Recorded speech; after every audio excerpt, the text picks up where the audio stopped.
Shalom.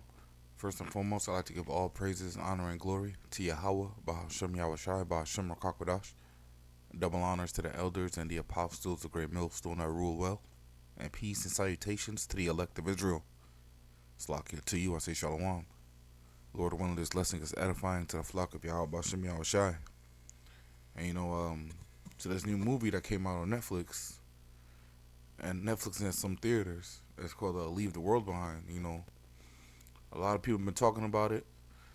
The brother saying it was highly spiritual. I've seen it. It is a highly spiritual movie. I'm not, to me personally, this is not about film reviews and stuff like that. But this year has been it's been good for spiritual movies, man. They cloned Tyrone. You got this one. You have the creator. But I would rank this over They Clone Tyrone as far as spirituality, as far as the little spiritual nuggets you get from it. But They Clone Tyrone is a better movie overall. That's just my opinion, speaking as a man. But yeah, but this film was on point, man. I just got a couple of precepts that came to mind while watching it. And remembering some scenes of it, because but in this poster, I forgot what. Yeah, in this poster for the movie, I forgot there's a word for movie posters. I just forgot what it was. But Leave the World Behind, you see the deer and Teslas in the background. If you've seen the movie, you understand. But a couple of pages have been showing how the names are set up here. It shows the word Baal, where you see the B, the A, and the L all lined up. Now, I don't believe in coincidence. Everything is, the Lord does everything, and the wicked do everything. They through symbolism too. So they probably did this on purpose. Cause really, you could have put Ethan Hawke's name above Mahershala Ali, because they had about the same amount of screen time. So really, they didn't have to be in that order. But or you could have put either one of them above Julia Roberts' name. But they probably did it on purpose so you could see the letters spell out Baal, and this is how the wicked communicate. But nonetheless, there's parts in the movie where the character played by Ali, he pissed me off. But I understand why it had to be that way, because just like the righteous have to be in their lot, the wicked have to be in their lot too, and 2/3 and coons have to be in their lot too. So I really can't get upset at other people's actions. They're just doing their part or in their lot. But there was a couple of scenes where, or one scene that he low key pissed me off, but I understood it spiritually, is where he's sitting in the car heartbroken because his neighbor turned on him, man. He was like, and he was shocked. He's like, we're friends. Come on, don't be like this. And Buddy told him, played by Kevin Bacon, he was like, yo, that's the old way of thinking. And he was right, man. He's right, because when that day happens, when Jacob's trouble happens, the people that you thought were friends ain't going to be your friends, man. And that's what the scriptures tell us. All right, the scriptures tells us that a couple times, man. But let me jump over to the book of 2nd Esdras, chapter 16.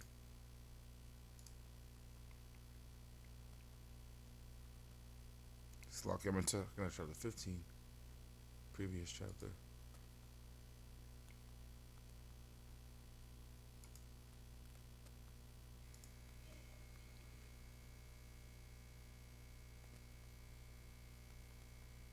Second Esdras 15. I'm going to start at verse 10.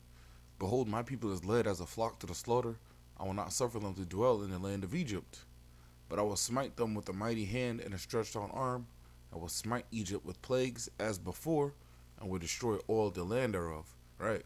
So this is a future prophecy. That's waiting to happen, because the Lord did smite Egypt as before with plagues. So that we know that's past. But He didn't destroy all the land thereof.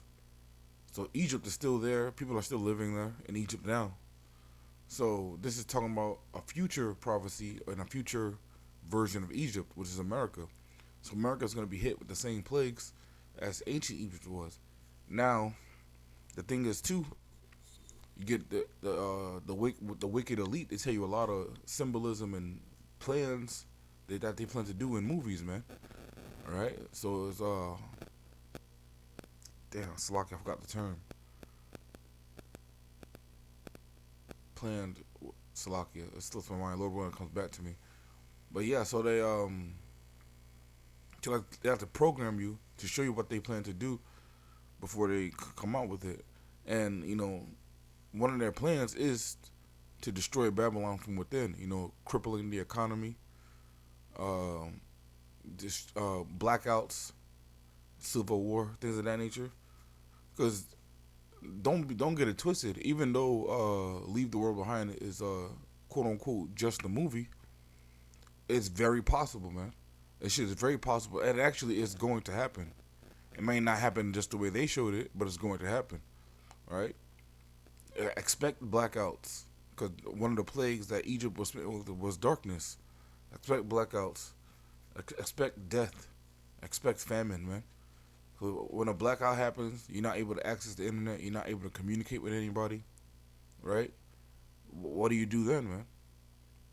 What do you do? Majority of people don't know what to do. And in fact, one of the characters said it. He was like, "Oh, I'm a useless man. I can't do anything on my phone or my GPS. He's like, I'm useless as a man." And he said that. And people in the world are gonna realize the truth to that statement, man, because they can't do anything without Esau Edom or without help from the wicked, man.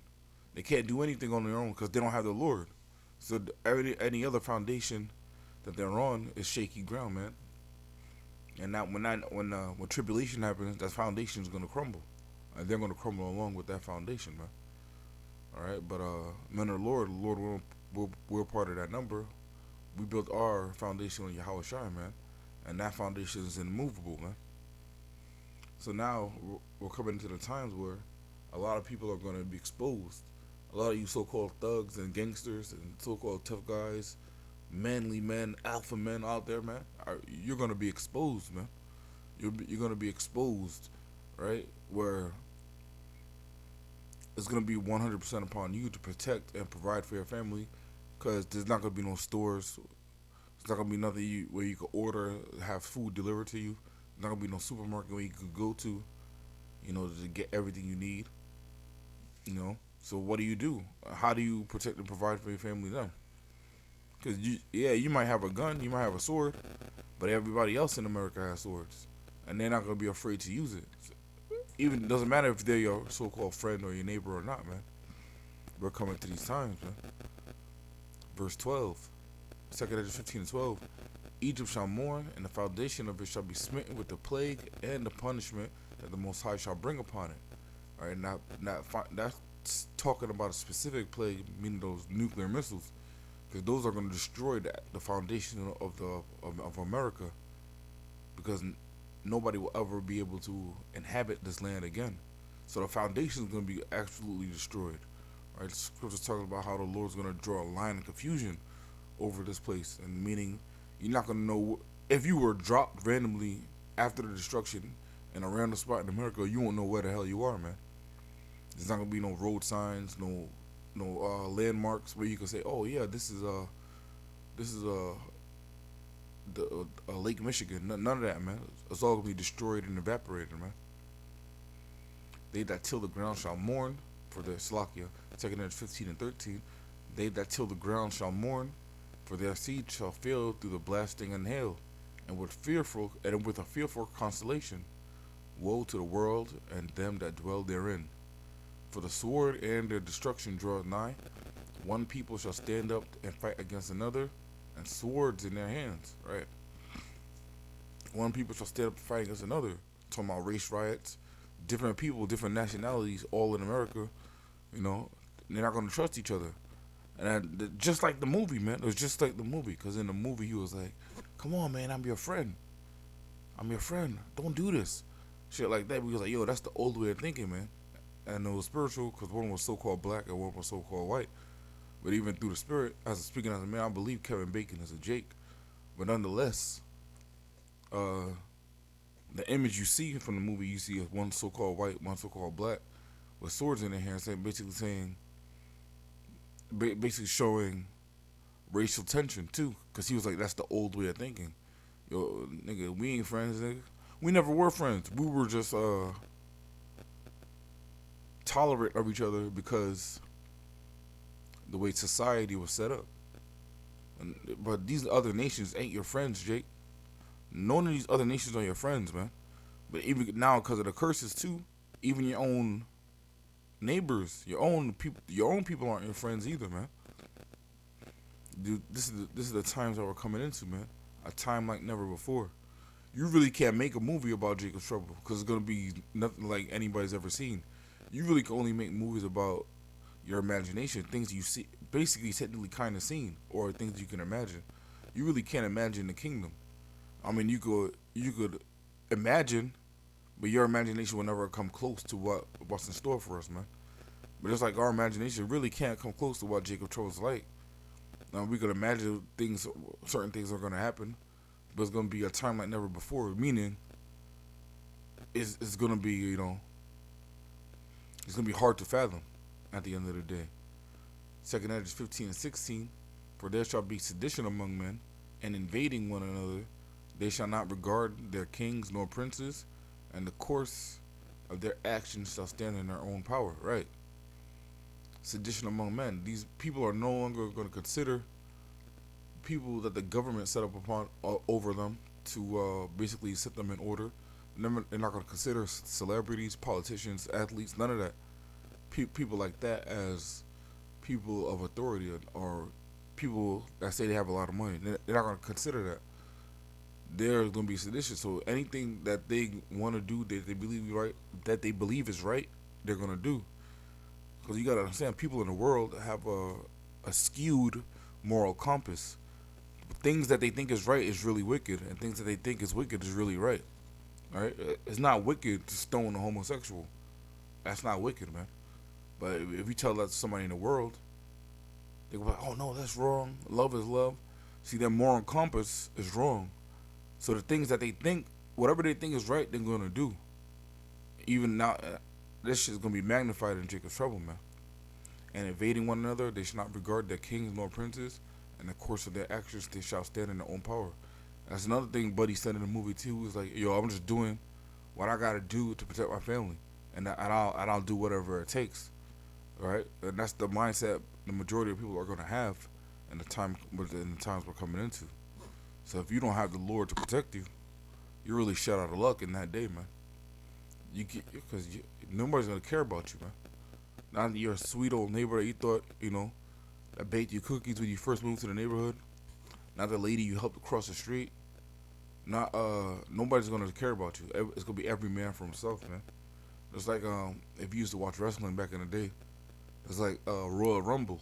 Royal Rumble, they throw 30 motherfuckers in the ring and only one survives. Even if you team up in Royal Rumble, eventually one of your team members are gonna have to go because there could only be one winner, right? And that's how the world is gonna be. It's gonna be one big ass Royal Rumble, and you might think you're cool with people in the world. You might link up with a gang, a militia. You might link up with a few neighbors, a few friends. You might link up in Jacob's Trouble in that day, but sooner or later, it's really gonna come down to the survival of the fittest, the survival of the strongest, and they might try to murk you, right? Because the food's running low, or they might consider you food, man. So even if you have friends and companions in Jacob's Trouble, they're not really your friends, if they're in the world too, man. If somebody's in the world, it's because they're not loyal to Yahweh Bashim Yahushai. If you're not loyal to Yahweh Bashim Yahushai, you really can't be loyal to anybody, man. So these people in the world really ain't your friends. And the scripture proves that, man. 2 Edges 15 and 17, a man shall desire to go into a city and shall not be able. For because of their pride, the city shall be troubled, the houses shall be destroyed, and men shall be afraid. Right? You gotta think about it. If the power goes out in America, or when the power goes out in America, how can you really travel? You need power, electricity to power gas station pumps. You need power, electricity to guide the GPS systems that guide these airplanes. Because pilots don't really fly. It's really computers that fly these planes. So when power goes out, the computers that signal to those airplanes are gonna go out. You know, you need power to recharge these electric cars. So where are you gonna go, man? Now you're starting to see a lot of bicycles, man, with batteries on them, and they drive themselves, man. So people are gonna, you know, not be able to ride a real bike soon because it's gonna be too hard for them. Oh, I need a bike with a battery. Yeah, that convenience is destroying society. It's destroying masculinity at the end of the day. Because I use grocery stores. I use Uber Eats sometimes. So I'm not gonna sit here and be like, oh, don't use that shit. I use the world, don't abuse it. But at the same time, I understand what it's doing to society as a whole. Think about in the old days, man, the ancient ways. We had to used to hunt for our food. It used to be a struggle to eat, a struggle to get food, right? Now you get it at a couple of clicks with your finger, man. So it's destroying, it's making society weaker and weaker. So now when trouble happens, you know, this is good. It's not gonna be no real men to stand up. That's why the scripture talks about a man shall be precious as fine gold, because there's gonna be no men left, and gold is valuable because it's rare. As Second Ezra says, man. Go to the book of Isaiah, chapter 13.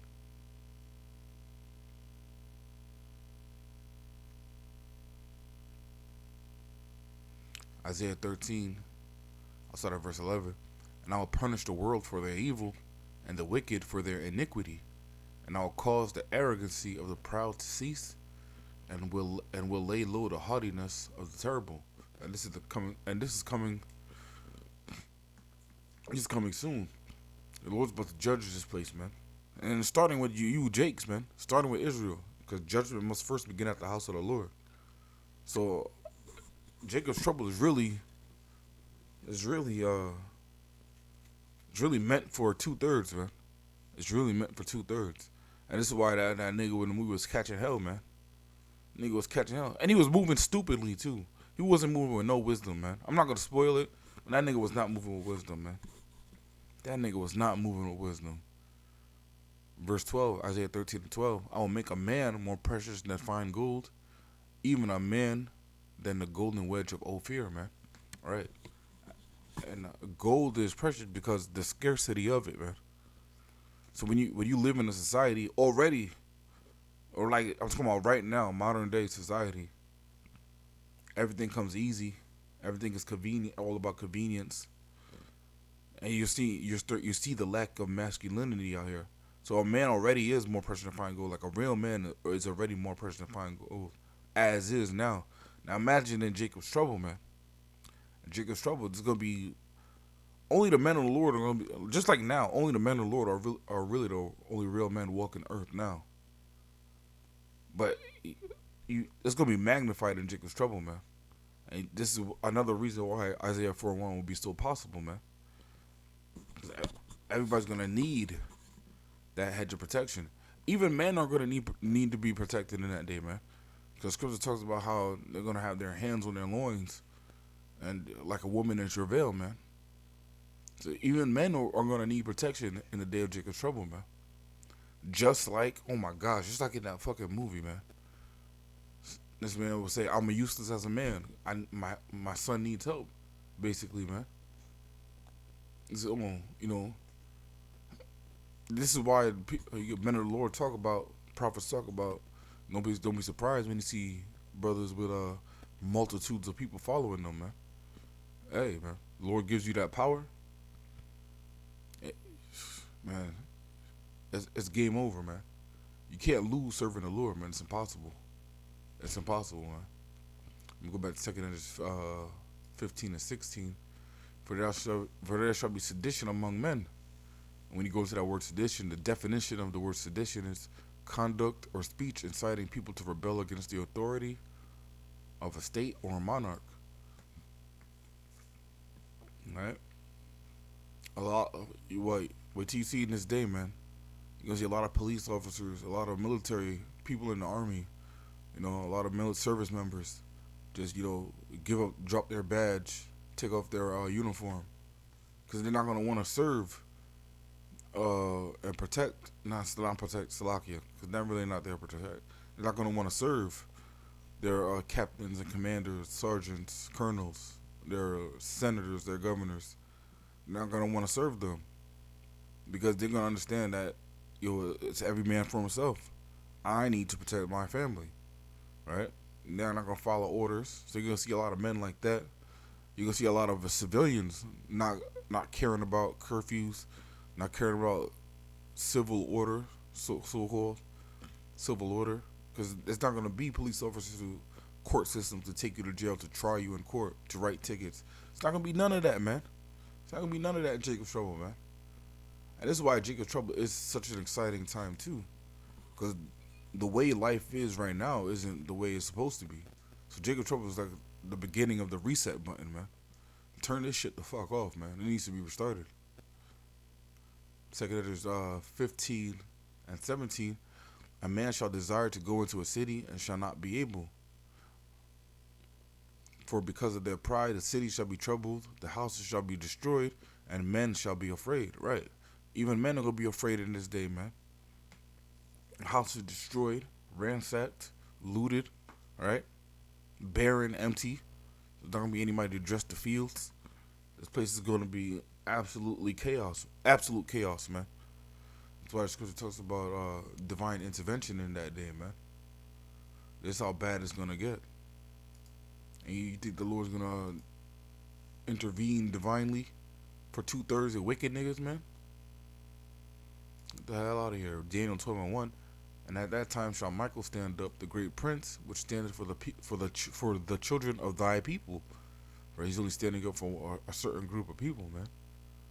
And that's the Israelites, you so-called blacks, Hispanics, Native Americans in America, man. That's whom the majority of Jake are and is and where there are, right? But there are other Jakes that look like other nationalities and live in other nations, man. Because the Lord said He'll scatter us across the four corners of the earth.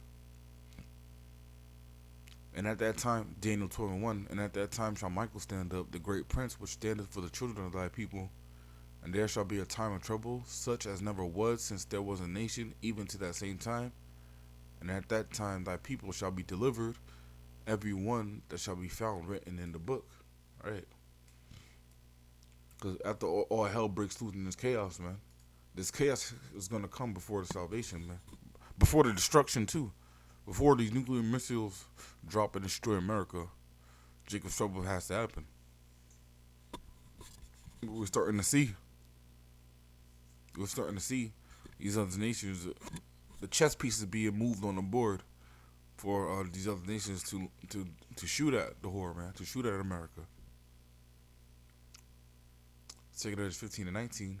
A man shall have no pity upon his neighbor, but shall destroy their houses with the sword, and spoil their goods because of the lack of bread and for great tribulation.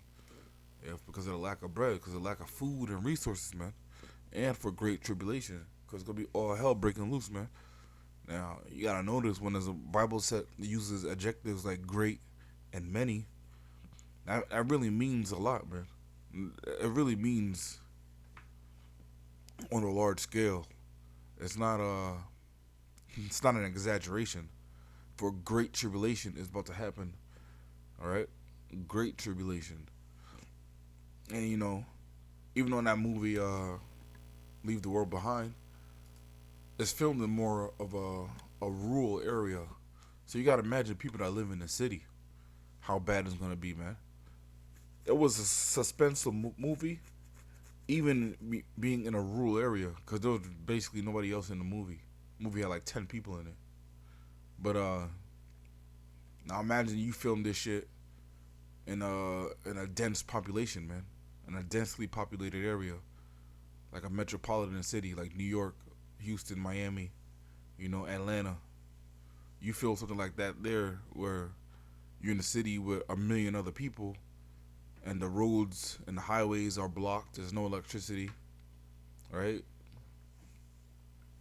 It's gonna be bad out here, man. It's gonna be real bad.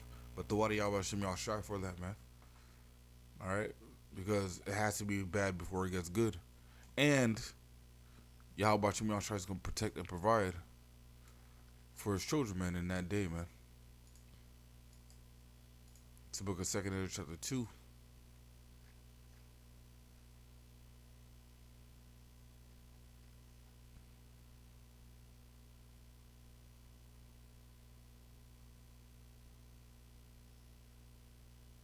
At 27, be not weary, for when the day of trouble and heaviness cometh, Slakia, 2nd Ezra 2 and 27, be not weary, for when the day of trouble and heaviness cometh, others shall weep and be sorrowful, but thou shalt be merry and have abundance.